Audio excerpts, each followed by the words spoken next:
Welcome to another episode of Wheel of Horror, the podcast where two best friends spin a wheel once a week. It chooses the horror movie and they discuss it. Today we are talking about 1985's A Nightmare on Elm Street Part 2, Freddy's Revenge, which was directed by Jack Shoulder. I'm your co-host Alec. This is Joe. And Joe, I think I did more prep for this episode than I've ever done for any episode of any Wheel of Horror. Well, I don't blame you because this is a fun one to really dive into. Yeah, I went hard because I was like, I knew they made that documentary, like the Nightmare on Elm Street one that's like 4 hours long and they go movie by movie. I know they made a documentary to this movie called Scream Queen, right? Mm-hmm. Yep. So I watched that. I watched the part of the 4 hour documentary, obviously the movie, and a bunch of YouTube videos. So I am ready to go. Perfect. Yes, I have seen, I think, all of those documentaries you mentioned. Never Sleep Again. That is like an essential watch for anybody that's a fan of the series. And yeah, Scream Queen I watched about a year ago, and I was really impressed with it. You know, Yeah. I think it was just really interesting. It focuses on the star of this movie, Mark Patton, and just his experience making this movie and the aftermath and just his experience in Hollywood in general. I thought it was really well done. Yeah, it really was. And I mean, it's so sad. He ran away to Mexico, basically. And, you know, he has a life there and everything. But yeah, it was very, very sad. You don't get a lot of documentaries about the experience of the actor in the aftermath. So it was cool. But exactly what you said, that Never Sleep Again or whatever. Dude, and to this day, there hasn't been a Nightmare movie since that was released. So it's like, it still holds up. You know, it's amazing. Yeah, absolutely. But anyways, so this movie, you know, I'm not going to lie. I haven't seen this movie in probably 5 years. I did not like it as much as I remembered. Mm-hmm. Yeah, that's fair enough. I mean, again, with these movies, the Jason movies, I can't even recall when I first saw them. They've just always been a part of me. Right. You know, someone who I should mention, who I don't think I ever have, is my older sister, Nikki. Ooh. Who she used to rent these movies. And that's actually how I was exposed to a lot of them. But anyway, like this one, I do like it. It was never my favorite.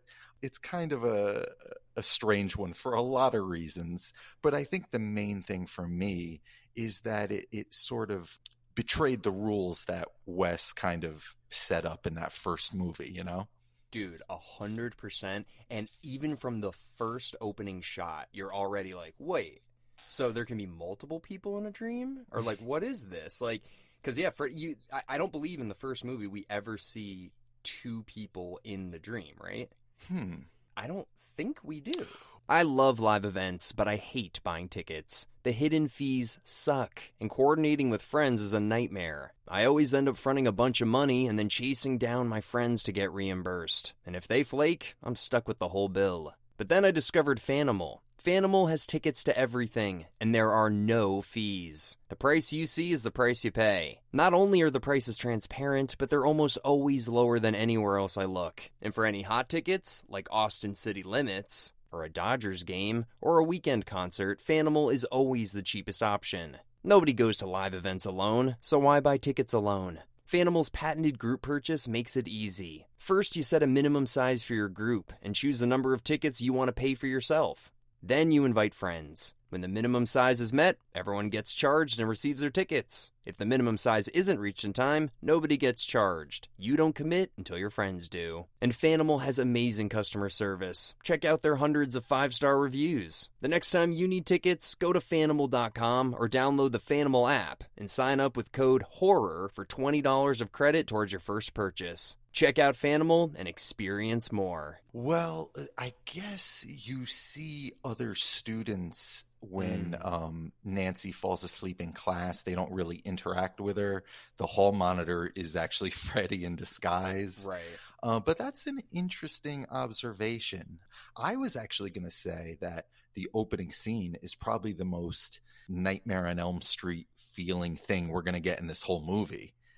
Because I do feel like it kind of does what good sequels do. It kind of takes an idea from the original and kind of makes it bigger and more elaborate. Like I could see, a teenager having a dream that he's on his bus, and then Freddy's the bus driver, and they're on their way to hell. I feel like the opening scene is as close to what you'd expect a Nightmare on Elm Street sequel to be. And then from here on in, it gets just really wild.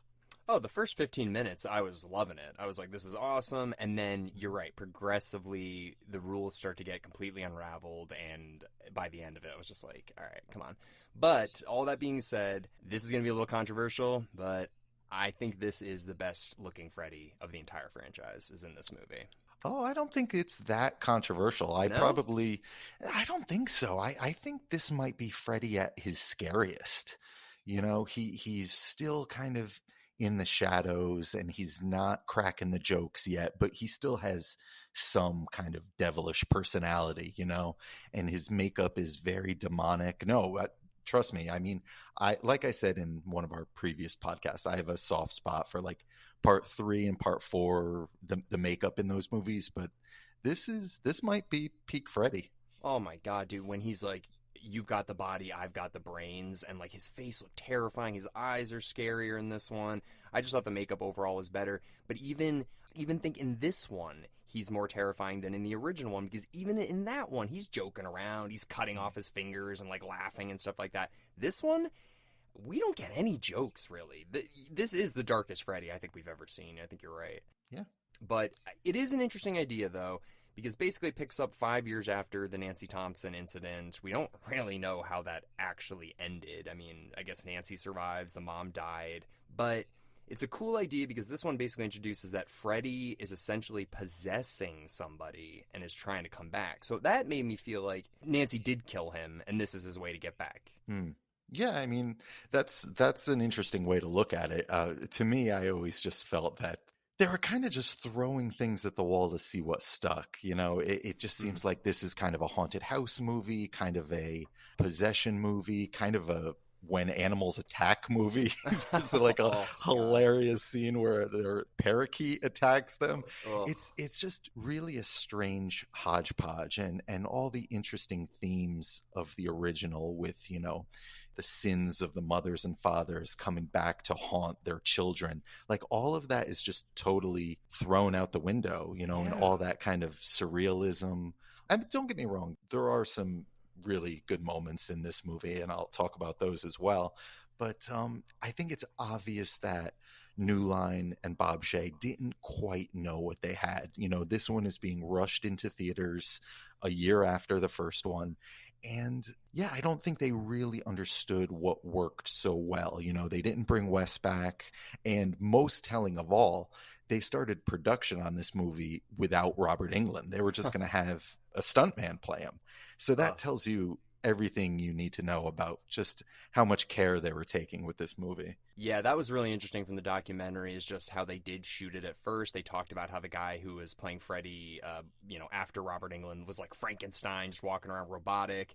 And then Jack Shoulder, the director, was like, if you don't bring Robert Englund back, you're shooting yourself in the foot. And they did, and here we are, and he's still the best. So help me God, Alec, you might not believe me, but when they're talking about that stuntman playing Freddy, and they show that shot of him walking into the shower, and you just see him kind of lumbering in, so help me God, I always knew that wasn't Robert Englund. I just knew it. Yeah, like the guy has, it's all it is a silhouette. You can't see the figure. But that always stuck out to me. Like, whoever that was, it has none of Freddy's swagger, none of his just kind of personality. It was just so funny to finally find out that wasn't Robert Englund, because it always stuck out to me. It is noticeable. I mean, his physicality, I know they've always said that the way that he wears the glove, it kind of weighs him down a little bit, so it drags down his shoulder. Like, there are little things.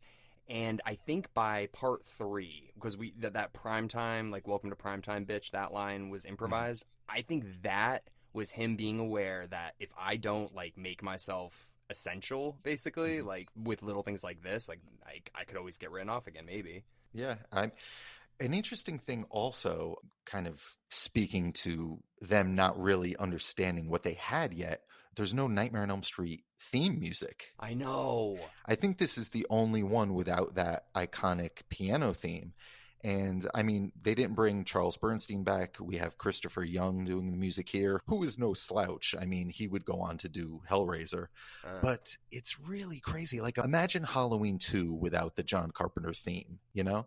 Yeah. No, it was so noticeable without the music. The only thing was, and I can't remember now off the top of my head, but doesn't he walk into his sister's room and hears the 1-2 Freddy's coming for you with the jump rope? Yes. Okay, so at least we get that. And I was actually going to point out that little moment as one of the creepier scenes in this movie. You know, I think it reminds me of something that might have happened in like part 1. It's just kind of simple and eerie, you know what I mean? And it's very dreamlike. So I actually always like that one little moment where he goes into his sister's room and she's doing the nursery rhyme. It's the only dream sequence we really get, because every other time it's Freddy talking to Jesse or Jesse killing people or whatever. It's never no dream cool kills. But there is one thing that I really paid attention to this time, because you and I had talked, I think when we did Freddy vs. Jason, about how we felt, or you had told me that they moved Springwood from California to Ohio in Freddy's Dead. So I was like, all right, I'm going to pay so much attention to where this movie takes place. And I found a couple things. So I think you're 100% right. It is in Southern California. Obviously, the scene where they rip off Jesse's pants, we see his butt, there's palm trees in the background, whatever. License plates do say California. I found a few of them. And here's the big one.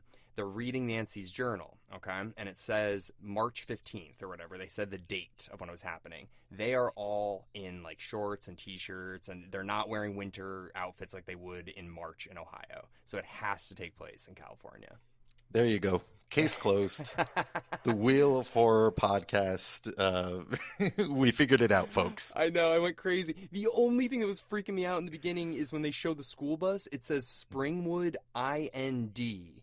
So I was like, is that Indiana? Like, what does that mean? Interesting.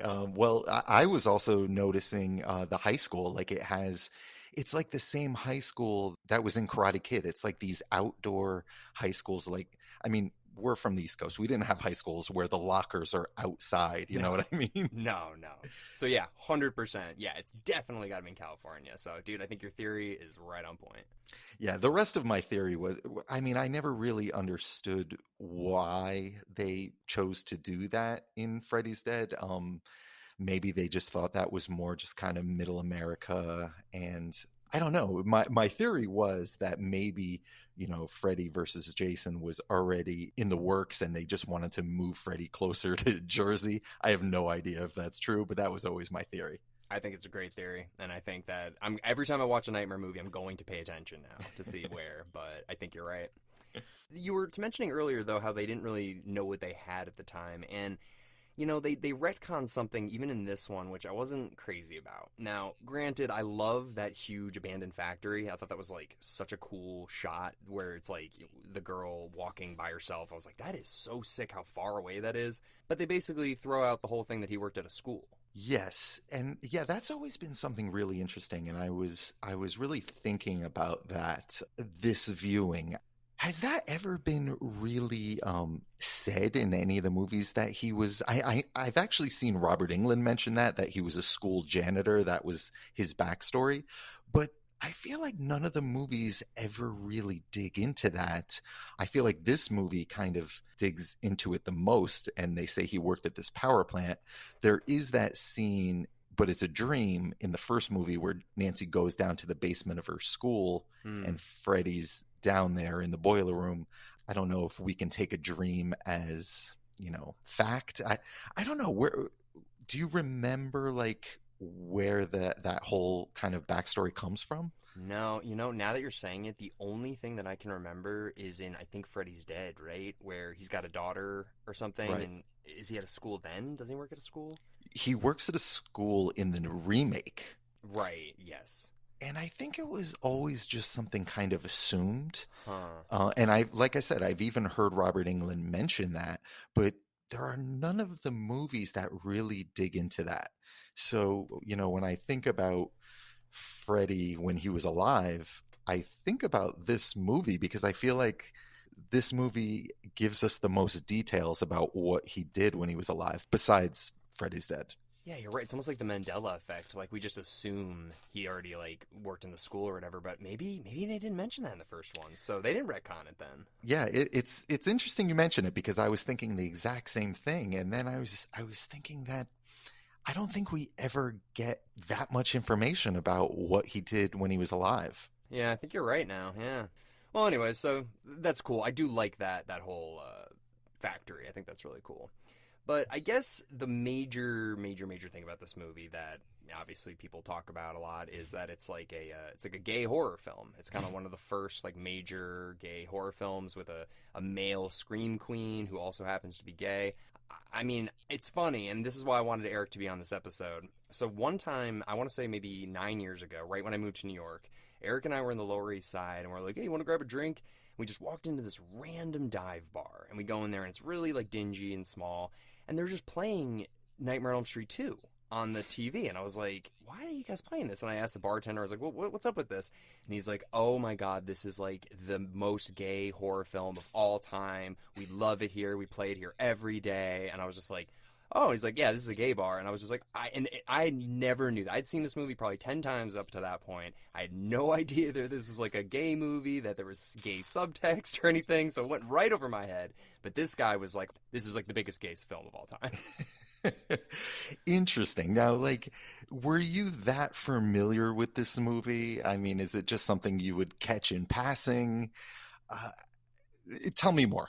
No, so I mean, I'd seen this movie when I was a kid a couple times just because, like, I liked Nightmare on Elm Street, but I never, ever thought anything of it. I was just like, oh, yeah, it's just a guy, and he's just fighting Freddy. That's all I thought. Never thought, like, there's subtext here, and this is about, like, coming out of the closet or whatever. I never saw that. Even the S&M bar and all that stuff and, like, the whipping scene, I was just like, this is scary. Like, but this is like this bartender, at least at this gay bar, said this is a major staple in the gay horror film. Yeah. So, obviously when I was a kid, all of that went over my head completely. But as I got older, I might not have been able to put my finger on it, but there were certainly elements that seemed very, very strange. Like you said, the coach at the gay bar, Yeah. the whole way he's killed by being strung up and, Freddy whips his ass with a towel. Yeah. I mean, even the whole relationship between Jesse and Grady.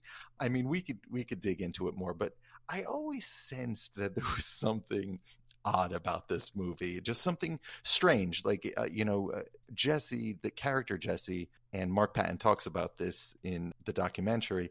It's almost like it was written for a woman, like a scream queen. And it's almost like him and the actress who plays Lisa, it's almost like they swapped, This episode of the podcast is brought to you by Bard's Clothing. The days of "Hi, my name is" are over. We live in a virtual world, and our images are being shared on social media and professional pages every day. With over 1,000 fabrics to choose from, Bard's Clothing is here to tell your story through clothing. Make sure the image you want people to have of you is the one you're sending, because by the time you get face-to-face, their minds might already be made up. Quality clothing all made here in America. Head on over to www.bardsclothing.com or follow them on Instagram @bardsclothing. Yeah, no, I mean, I think it's very evident even at the ending and everything like that. Like, she saves the day or whatever. I want to know, like, why did they do this?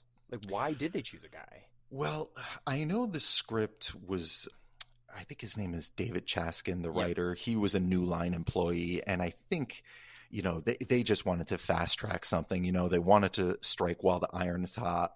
Wes apparently read it and offered notes, but, they just wanted to get something in front of cameras. Huh. But he says it was written as subtext. Everyone else involved with the movie kind of just plays stupid or pleads ignorance. And that's kind of, in the Never Sleep Again documentary, everyone has a good sense of humor about it. Right. But in the Scream Queen documentary, you see that, this movie certainly wasn't a critical hit. It made good money, but it kind of had a bad reputation as being a big disappointment and kind of the gay nightmare movie. And that was meant very derogatory, And there were some hard feelings, in that documentary. I feel like Mark Patton felt like he was kind of thrown under the bus Yeah. because it seems like by everyone playing ignorant, it's almost like they're saying you being so gay made this the gay Freddy movie. When if you watch it, everything about this movie is gay. You know what I mean? Yeah. And I think he felt a little betrayed by the writer who said some things to the press that, you know, he only meant this to be subtext, but because they hired Mark, it was brought to the forefront. And Mark was still a closeted actor at the time. Right. So I think he felt that he was kind of outed. So it's interesting. There were a lot of hard feelings, and that Scream Queen documentary really dives deep into it. It was really interesting. Yeah, I remember, right when it came out, I watched it, and yeah, I just felt really bad. And I mean, it doesn't taint the movie because it doesn't feel like they made this movie specifically to out this guy, but it just No. like happened that way, you know. So it's just kind of like a shitty set of circumstances that all came together, and unfortunately, like that time period too. I mean, like right heavy in the AIDS epidemic. It's just like just bad timing for everything. I think a lot of the people who made this movie were having a very good time, and not in a mean-spirited way. Like, from what I understand, the production designer was gay, and there's like a board game in Jesse's closet that says Probed. Right. It's the game Probed, and then he has a sign on his door that says No Girls Allowed. People were definitely having fun with this whole idea on the set. I know, and I'm also thinking like the dance scene where he's in his room. You're just kind of my God. And that's the thing. I don't even think that's gay. I'm just like, this is just like awkward and cringe. And that's the kind of stuff, like, as a kid, I found hilarious. I didn't know if it was gay or straight or anything. I just knew it was horribly awkward and hilarious. Well, it's like the Crispin Glover dance scene in Friday 4. I mean, it's just awkward and weird. Like, it's just... But, I don't know, man.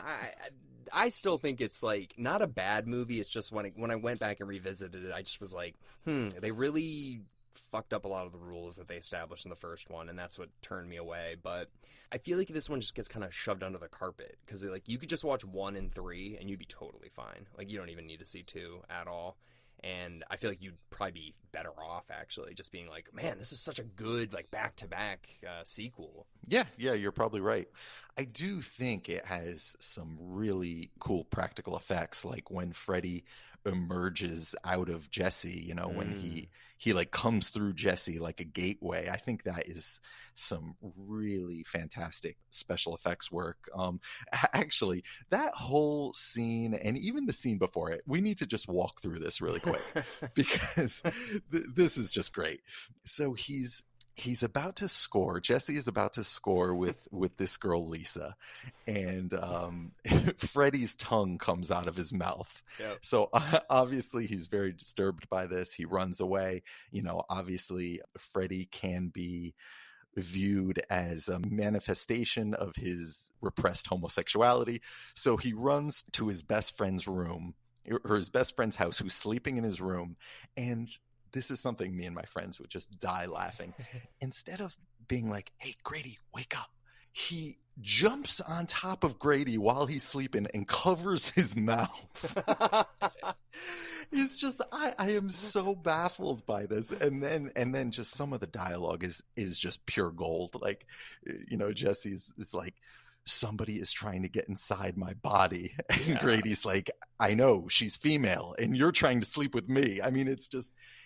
the idea that anybody on this set couldn't see the homoerotic overtones of this movie is just kind of ridiculous, in my opinion. You're so right. If you just walk it through, like, from, like, this is how we get to this scene, like, sort of thing, you're like, you're right. And, dude, I mean, there's so many times where Lisa's like, just talk to me. Like, I read the diary. I genuinely believe you. And he's like, you don't get it. I killed him. It's like, no, she's listening to you, but you don't want to talk to her. Like, that's what's happening. Because that's a scene where, or right before he goes, oh, no, because he kills Grady. Then he goes to Lisa's house, and that's when, like, the fish tank and all that shit starts blowing up. Yes. And this is a scene that Wes Craven seemed to be particularly annoyed with because, now Freddy is out in the real world at a pool party, Oh yeah. slaughtering kids. And it's just like, we couldn't be any further away from that original, surreal, nightmarish vision. You know what I mean?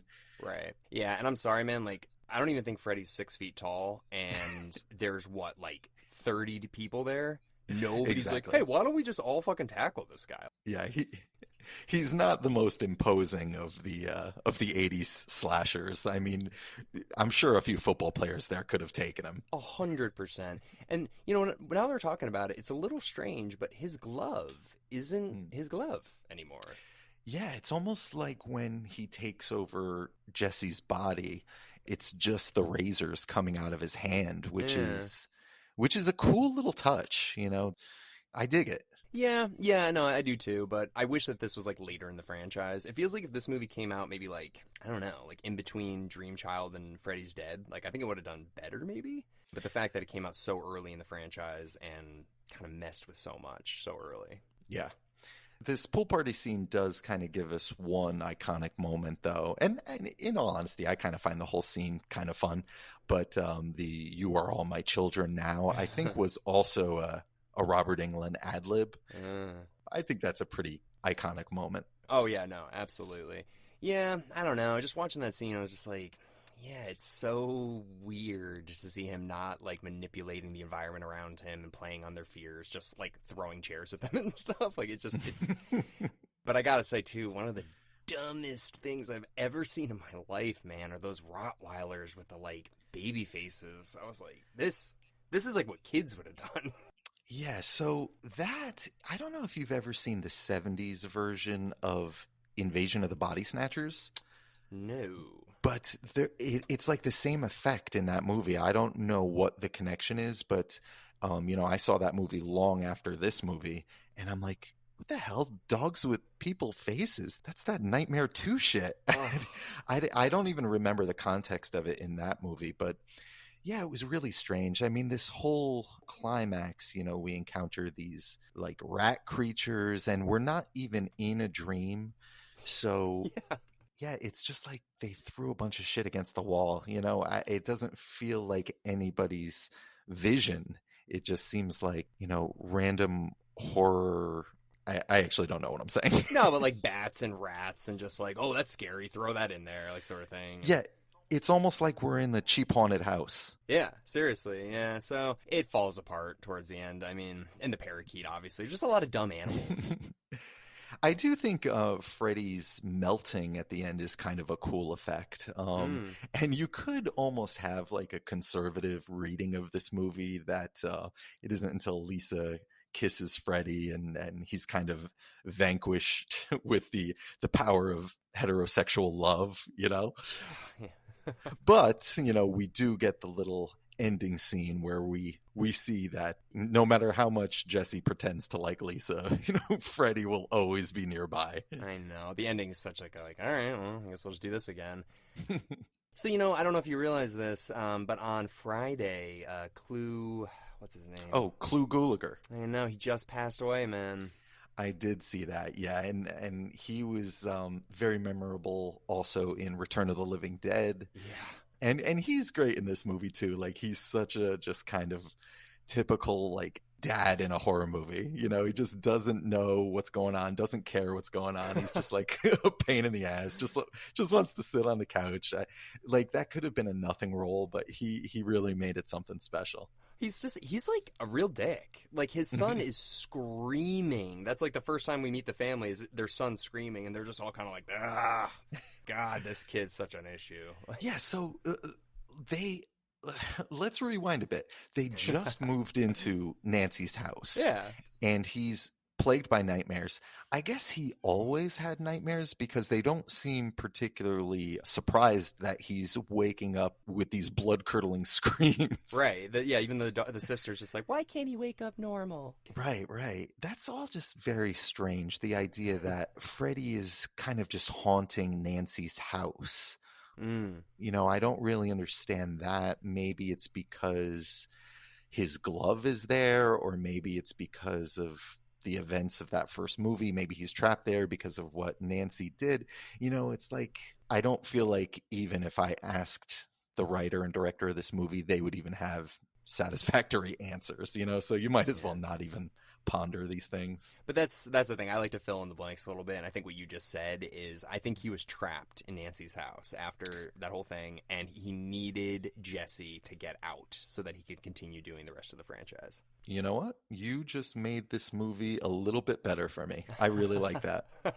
Because it doesn't, I mean, like, my biggest thing that with even the Friday movies, the Halloween movies, is I'm so interested in the first couple minutes of each of those movies. Because I'm like, how are they going to bring him back? How are they going to do it? And, they don't really give a good, explanation in this one. It basically just ends in a car in the first one, and it ends in a car in this one.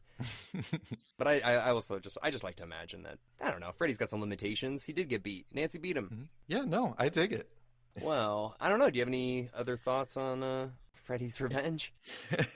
I think it's really cool that this movie has kind of found its audience. It's never been one of my favorites, but I think it's cool that Mark Patton has become this kind of gay horror icon. I'm very happy for him. And yeah, I mean, like I said, not one of my favorites, but I think it still has fun moments, really cool practical special effects. Freddy looks great in it. And I really like that the Nightmare on Elm Street does kind of flirt with these very kind of touchy real world issues, whether they be, teen suicide or repressed sexuality in this one, or like teen pregnancy in Nightmare 5. That's not something you saw in a lot of like teen horror movies. So I give this series a lot of credit for that. That's a really good point. Yeah, because like Friday the 13th, you would never see that. It's just no, just rinse and repeat, Mm-hmm. And that's the thing. I don't want people to think I don't like this movie. I just think going back and watching it again, I forgot a lot of things about it. And the thing that really just bothered me is that it doesn't take place in dreams for the most part. Yeah, I don't think that's a controversial opinion. I feel like, they really got the right people for the next movie, people who really understood what worked about that first movie. It all seems to come together with Dream Warriors. Exactly. So that's the thing. I don't want people to think I don't like this movie. I definitely do. I genuinely think it's the best makeup in the entire franchise. Just one thing I just popped into my head, because the kills aren't that memorable, but the one kill that I just laugh at is Grady, dude. Are the parents deaf? He is screaming at the top of his lungs, like, Dad! For like, 30 seconds. And the dad's like, hey, son, open the door, son. Come on now. Like, just, I don't know, man. That scene made me kind of roll my eyes a bit. But the deaths, there weren't a lot of great deaths in this one. Not like the first one. And you could, if it was in a dream, you could chalk all that up to, oh, well, he's trapped in a nightmare. It's so funny. Like, I feel like that entire first movie was sold on the idea of, well, what if you could die in your dreams? Right. And then this movie just totally throws that away. I want to think if I could figure out another sequel that kind of just does away with the premise of the first movie, I mean, it's like, because that's the thing. We mentioned it earlier. Like, Freddy is very scary, but the thing that makes him way scarier is that he is in the dream world, so he has all these powers. If it's just Freddy walking down my hallway and I have a gun, I mean, you're fucked, Freddy. But not Jason, not Michael Myers. So, like, you take away Freddy's dreams, you take away quite a bit. But he also still seems to have supernatural powers in the real world. Like, the end of the pool party, he disappears in a ball of flame. So even that is muddy. Yeah, god damn it, yeah. Hey, it was the 80s. What are you gonna do? All right. Well, I don't know, Joe. What do you say we spin the wheel? Let's do it. All right. We only got a couple left, so let's see what we got.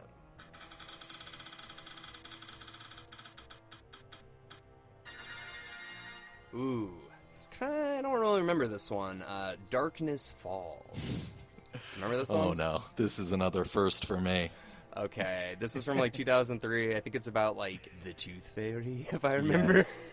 I remember it coming out. I remember a Tooth Fairy movie coming out and making the conscious choice not to see it.